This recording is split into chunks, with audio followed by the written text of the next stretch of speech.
warahmatullahi wabarakatuh. Ketemu lagi dengan saya dengan mata kuliah pengantar akuntansi 1. Nah, untuk pertemuan pertama ini kita masih akan membahas detail tentang dasar-dasar akuntansi. Apa itu akuntansi, apa itu persamaan akuntansi, dan apa aja yang terkandung di dalam akuntansi. Nah, seperti yang Anda lihat di papan tulis, akuntansi adalah seni pencatatan pengelompokan. Dia bilang pengikhtisaran segala transaksi dan kejadian yang bersifat keuangan dan kemudian menafsirkan hasilnya. Logikanya adalah akuntansi itu adalah bagaimana cara kita memproses input yang berupa data-data atau seperti nota, kwitansi, segala macam, atau dasar-dasar yang kita miliki berhubungan dengan keuangan, itu yang akan kita olah menjadi laporan keuangan. Nah, dalam istilahnya disebut juga dengan bukti transaksi. Nah, bukti transaksi berupa apa? Tadi nota, kwitansi, invoice, dan lain-lain yang akan kita olah menjadi output yang berupa laporan keuangan. Simpelnya seperti itu.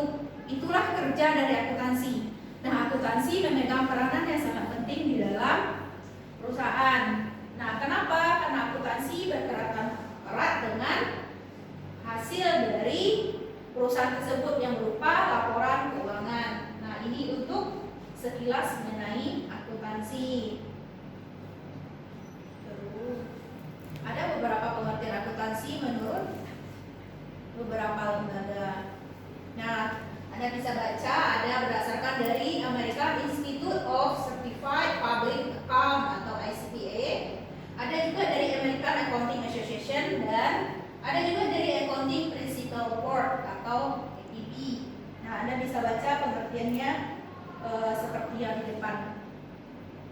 Oke, kita lanjut. Ada juga menurut beberapa ahli. Nah, menurut Belkorgi menyatakan bahwa akuntansi adalah suatu aktivitas jasa. Fungsinya adalah memberikan informasi kuantitatif dari entitas ekonomi, terutama yang bersifat keuangan, untuk dimanfaatkan dalam pengambilan keputusan ekonomi. Nah, maksudnya untuk kepentingan siapa? Untuk kepentingan entitas dan pihak internal dan eksternal perusahaan. Nah, kenapa laporan keuangan itu penting? Karena akuntansi menghasilkan laporan keuangan yang bakal pihak internal dan eksternal pahami dari laporan keuangan itu, bagaimana labanya, bagaimana ruginya, dan berapa aset yang mereka miliki. Itu sekilas mengenai pengertian menurut beberapa ahli. Nah, ini juga merupakan definisi akuntansi menurut fungsi dan kegunaannya. Anda bisa baca, akuntansi merupakan aktivitas jasa yang berfungsi memberikan informasi kuantitatif mengenai kesatuan ekonomi, terutama yang bersifat keuangan dan bermanfaat dalam pengambilan keputusan. Pengambilan keputusan dalam hal apa? Investasi, pendanaan, ataupun mengenai operasional. Tergantung keputusan seperti apa yang dibutuhkan oleh perusahaan atau pihak yang bersangkutan, baik perusahaan sebagai pihak internal ataupun stakeholder atau pemegang saham sebagai pihak eksternal. Nah, ini menurut kegiatannya seni mencatat. Nah, bagaimana kita mencatat, mengklasifikasikan, mengelompokkan bukti-bukti transaksi yang tadi ke dalam bentuk jurnal atau buku besar. Nah, seterusnya mengikhtisarkan transaksi-transaksi tersebut atau kejadian yang sekurang-kurangnya atau sebagian bersifat keuangan dengan cara menginterpretasikan hasil-hasilnya dalam bentuk laporan keuangan. Selanjutnya, pembagian akuntansi. Nah, seperti Anda ketahui, akuntansi itu ada beberapa pembagian. Yang pertama ada namanya akuntansi manajemen, yang menghasilkan laporan keuangan itu lebih fokus untuk manajemen perusahaan atau pihak internal. Nah, biasanya untuk apa? Untuk mengintrospeksi kembali bagaimana kondisi keuangan perusahaan, apa hal-hal yang harus ditingkatkan, apa hal-hal yang harus dikurangi. Nah, itu berfungsinya untuk pihak manajemen dalam mengambil keputusan internal perusahaan, bukan eksternal. Nah, terus akuntansi keuangan. Akuntansi keuangan itu lebih cenderung ditujukan kepada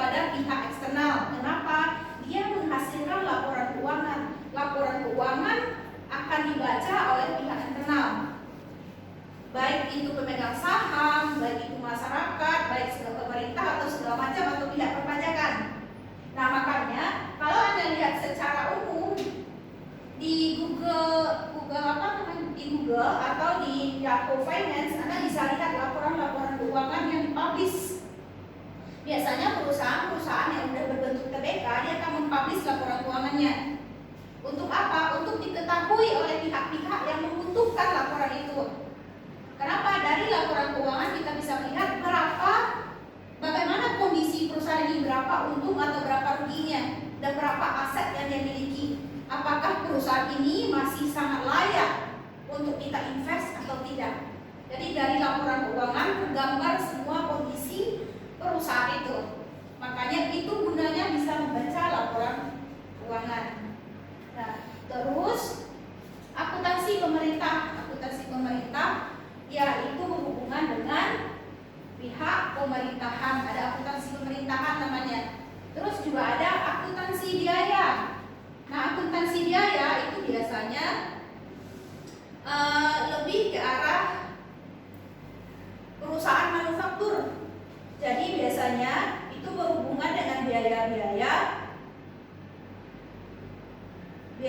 pada perusahaan manufaktur, baik itu biaya tenaga kerja, biaya overhead ataupun biaya bahan baku. Jadi dia khusus ke arah perusahaan yang bersifat manufaktur atau pabrikan. Nah, itu sekilas ya. Itu ada bidang akuntansi secara umum.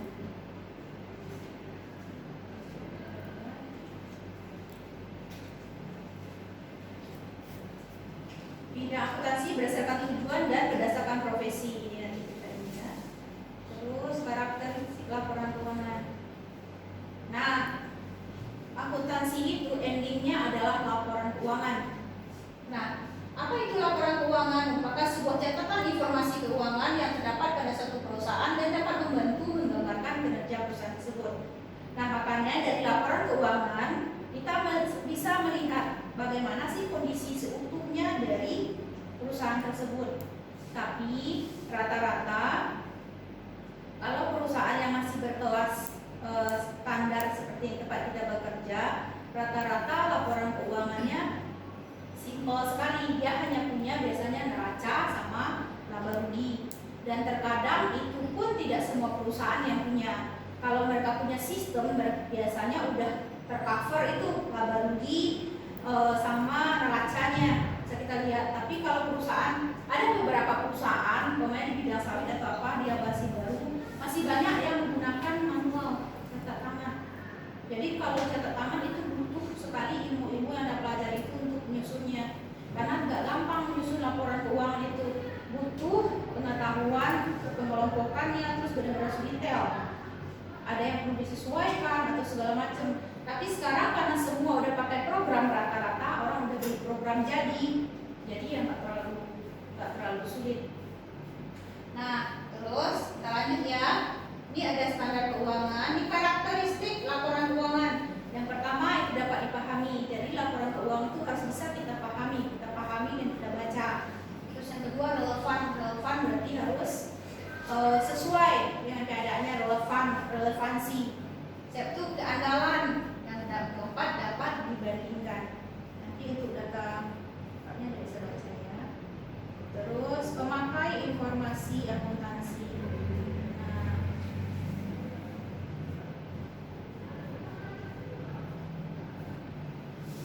Nah, pemakai informasi akuntansi itu ada dua pihak. Yang pertama ada namanya pihak internal, yang kedua ada namanya pihak eksternal. Nah, pihak internal itu terdiri dari manajemen perusahaan. Pokoknya yang ada di dalam perusahaan itu namanya pihak internal. Tapi di luar rule-nya perusahaan itu pihak eksternal. Nah, pihak internal siapa aja pemakainya? Yang pertama pemimpin perusahaan. Kenapa? Dia butuh untuk melihat bagaimana kondisi gambaran perusahaan dia secara utuh. Bagaimana penjualannya, umpamanya kalau dia perusahaan dagang, bagaimana beban-beban dan biaya-biayanya, apakah biayanya terlalu tinggi ataukah penjualannya rendah. Nah, di sini bisa dilihat di laporan keuangan.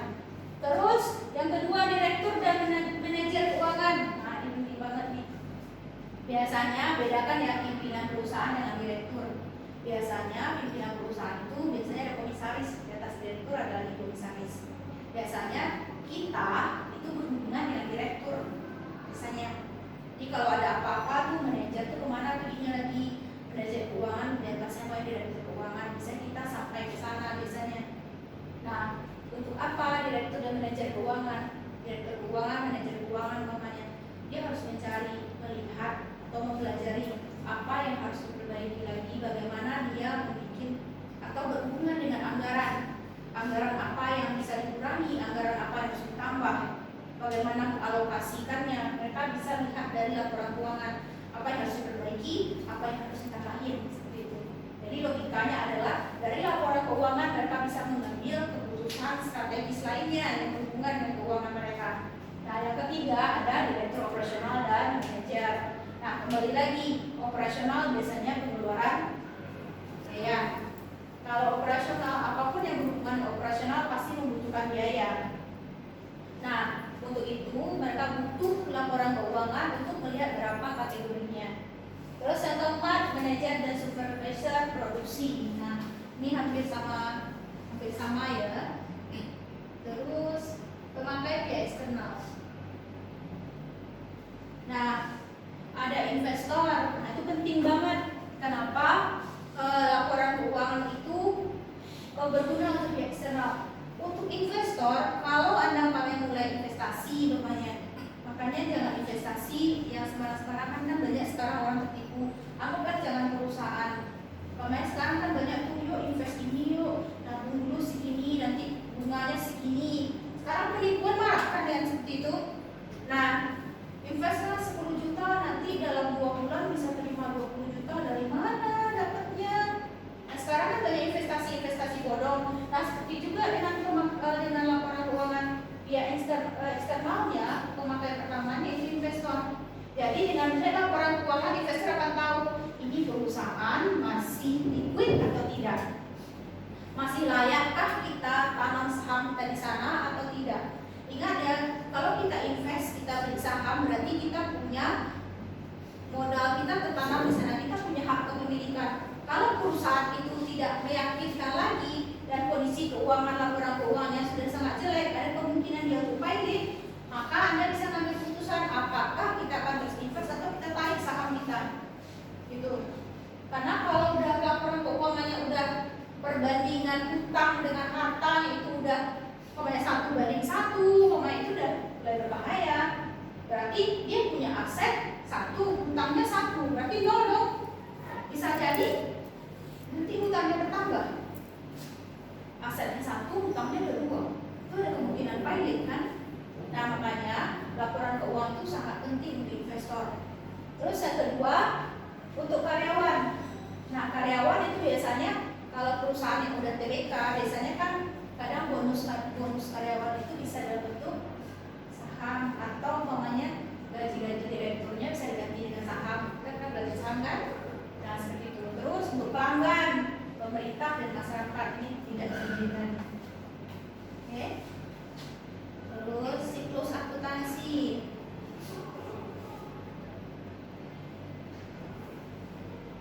Nah, coba lihat siklus akuntansi.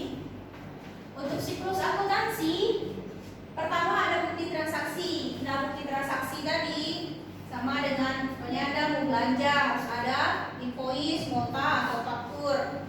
Terus setelah transaksi buktinya ada, kita bikin jurnal umum dulu. Setelah itu baru kita posting ke buku besar. Setelah itu kita bikin raja saldo, jurnal penyesuaian, jurnal penutup, baru laporan keuangan. Disinilah ada laporan keuangan yang berupa laba rugi, neraca, perubahan modal, laporan arus kas, serta catatan atas laporan keuangan. Nah, ini untuk siklus akuntansi.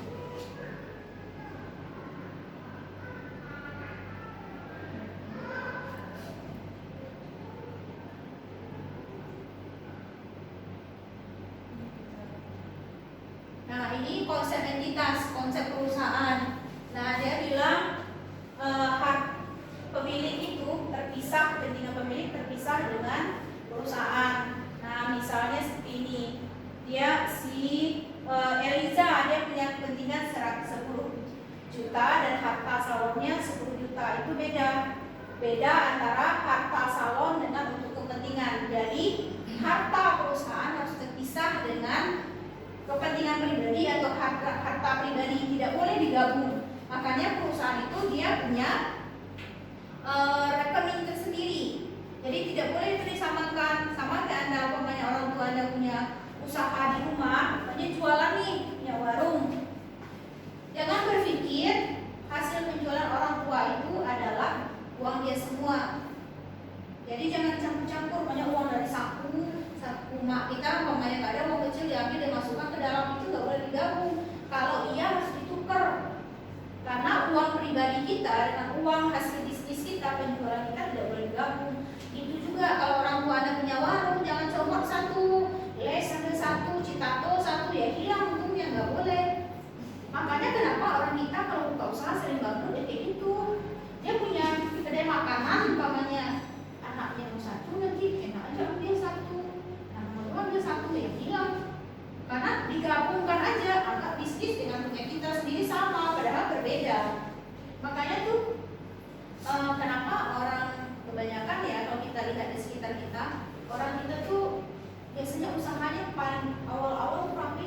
Jadi kalau Anda punya buka usaha, masuk pisahin. Kalau anak Anda ambil, umpamanya 1, umpamanya belanjanya berapa, 5.000, ganti 5.000-nya. Jadi jangan satukan, jangan samakan. Sama juga kayak orang tua kita jual lontong, datang nanti kita ke sana kan dikasih gratis. Harusnya nggak boleh dikasih gratis. Kalau dia datang ke rumah gratis, harusnya kalau datang ke sana, kalau di gratisan kita harus ganti dengan uang kantong kita. Pokoknya mereka bertiga, 1 piring mereka makan berapa? Enggak kan mereka dengan gorengan 10.000 ya ganti 30.000. Jangan dikasih gratis. Kalau kita kan biasa kasih gratis gak diganti itu, makanya hilang dia lama-lama kalau kita kehabisan modal. Nah, terus ada persamaan akuntansi. Nah, persamaan akuntansi itu aktiva sama dengan hutang plus modal. Nah, logikanya kalau Anda punya uang 100.000, kalau Anda tidak punya hutang, maka 100.000 itu harta Anda sama dengan modal yang Anda miliki. Tapi jika Anda punya uang 100.000, punya hutang sama teman 50.000 belum dibayar, berarti modal Anda hanya 50.000, sedangkan hutang 50.000. Nah, logikanya seperti itu aja, simpel untuk persamaan akuntansi. Terus